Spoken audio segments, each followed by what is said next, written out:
പ്രിയപ്പെട്ടവരെ, ഞാൻ എൻ ഷാജിത്ത്, മട്ടന്നൂർ നഗരസഭാ ചെയർമാനാണ്.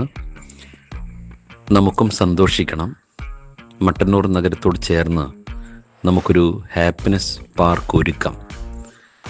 വൈകുന്നേരങ്ങളിൽ കുടുംബത്തോടൊപ്പം വന്ന് ഇരിക്കാനും, കുട്ടികൾക്ക് കളിക്കാനും, വ്യായാമം ചെയ്യാനും, നടക്കാനും, വോളിബോൾ പരിശീലനത്തിനൊക്കെയായി വിവിധങ്ങളായ സംവിധാനങ്ങൾ ഒരുക്കിക്കൊണ്ടുള്ള ഒരു ഹാപ്പിനെസ് പാർക്കിൻ്റെ രൂപരേഖ തയ്യാറായിട്ടുണ്ട്. ഏതാണ്ട് 50 ലക്ഷത്തോളം രൂപ ചെലവ് വരുന്ന ഈ പദ്ധതിക്ക് മട്ടന്നൂർ നഗരസഭയും മട്ടന്നൂർ ലയൺസ് ക്ലബ്ബും മട്ടന്നൂർ ഉദയ ക്ലബ്ബുമാണ് നേതൃത്വം കൊടുക്കുന്നത്. ഈ പദ്ധതി വിജയിപ്പിച്ചാൽ നമ്മുടെ നാട്ടിലെ മുഴുവൻ ആളുകൾക്കും അവിടെ എത്തിച്ചേരാനും പകൽ സമയങ്ങളിലും വൈകുന്നേരങ്ങളിലും ഒത്തിരിക്കാനും വിനോദങ്ങളിൽ ഏർപ്പെടാനും ഒക്കെയുള്ള സൗകര്യങ്ങളുണ്ട്. ഒരു ഓപ്പൺ ജിമ്മ് ഇതിൻ്റെ ഭാഗമായി നിർമ്മിക്കും. വളരെ സമാധാനത്തോടുകൂടി നടന്നു പോകുന്നതിനുള്ള വാക്ക്വേ ഇതിൻ്റെ ഭാഗമായി നിർമ്മിക്കുന്നുണ്ട്. ആധുനിക സജ്ജീകരണങ്ങളുള്ള ബ്ലഡ്ലിറ്റോട് കൂടിയിട്ടുള്ള വോളിബോൾ കോർട്ട് ഇവിടെ ഒരുക്കും. കഫ്റ്റേരിയ, ടോയ്ലറ്റ് ഉൾപ്പെടെയുള്ള സംവിധാനങ്ങൾ ഇതിൻ്റെ ഭാഗമായി ഉണ്ടാവും. ഇതിൻ്റെ നിർമ്മാണത്തിന് വേണ്ടിയുള്ള ധനസമാഹരണം ആരംഭിച്ചിരിക്കുകയാണ്. മട്ടന്നൂർ നഗരസഭ ആദ്യഘട്ടം എന്ന നിലയിൽ 10 ലക്ഷം രൂപ ഇതിനായി നൽകിക്കഴിഞ്ഞു. ബാക്കിയുള്ള തുക കണ്ടെത്തുന്നതിന് വേണ്ടി വിവിധങ്ങളായ പ്രവർത്തനങ്ങളാണ് സംഘടിപ്പിക്കുന്നത്.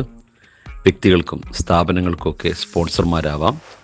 ചിലർ വലിയ സഹായവുമായി മുന്നോട്ട് വന്നിട്ടുണ്ട്. ഈ വലിയ ഒരു പദ്ധതി വിജയിപ്പിക്കാൻ നമുക്ക് എന്ത് ചെയ്യാൻ പറ്റും? നമ്മളിതിൻ്റെ ധനസമാഹരണത്തിൻ്റെ ഭാഗമായി ഒരു വോളിബോൾ ടൂർണമെൻറ്റ് ജനുവരി മാസം 27 മുതൽ 31 വരെയുള്ള ദിവസങ്ങളിൽ ഓൾ കേരള ഇൻ്റർ കൊളീജിയറ്റ് വോളിബോൾ ടൂർണമെൻറ്റാണ് സംഘടിപ്പിക്കുന്നത്. ഇത് പ്രധാനമായും വോളിബോൾ ടൂർണമെൻറ്റിൻ്റെ വിജയത്തിന് വേണ്ടി മാത്രമല്ല, നമ്മുടെ ഹാപ്പിനെസ് പാർക്കിൻ്റെ നിർമ്മാണത്തിലുള്ള ധനസമാഹരണത്തിന് കൂടിയാണ്. അതുകൊണ്ട് ഈ വോളിബോൾ ടൂർണമെൻറ്റിൻ്റെ ഭാഗമായി നടത്തുന്ന പ്രവർത്തനങ്ങളിൽ പങ്കെടുക്കാനും നിങ്ങളാൽ കഴിയുന്ന ചെറിയ സഹായം ചെയ്തു തന്ന് ഈ സംരംഭത്തെ വിജയിപ്പിക്കാനും എല്ലാവരും തയ്യാറാവേണ്ടതുണ്ട്.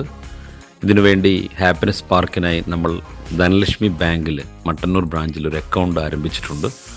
ആ അക്കൗണ്ടിലേക്കോ അല്ലെങ്കിൽ QR കോഡ് സ്കാൻ ചെയ്തോ നിങ്ങളാൽ കഴിയുന്ന സഹായം ചെയ്തു കൊടുത്തുകൊണ്ട് നമുക്ക് വലിയ ഒരു കൂട്ടായ്മ ഉണ്ടാക്കിയെടുക്കാൻ സാധിക്കണം. മട്ടന്നൂരെ സ്നേഹിക്കുന്ന, മട്ടന്നൂരിൻ്റെ കായിക മേഖലയെ സ്നേഹിക്കുന്ന, മട്ടന്നൂരിൻ്റെ എല്ലാ വികസന പ്രവർത്തനങ്ങളെ സഹകരിക്കുന്ന മുഴുവൻ ജനങ്ങളും ഇതിൻ്റെ ഭാഗമായി മാറണമെന്ന് വളരെ വിനയപൂർവ്വം അഭ്യർത്ഥിക്കുകയാണ്.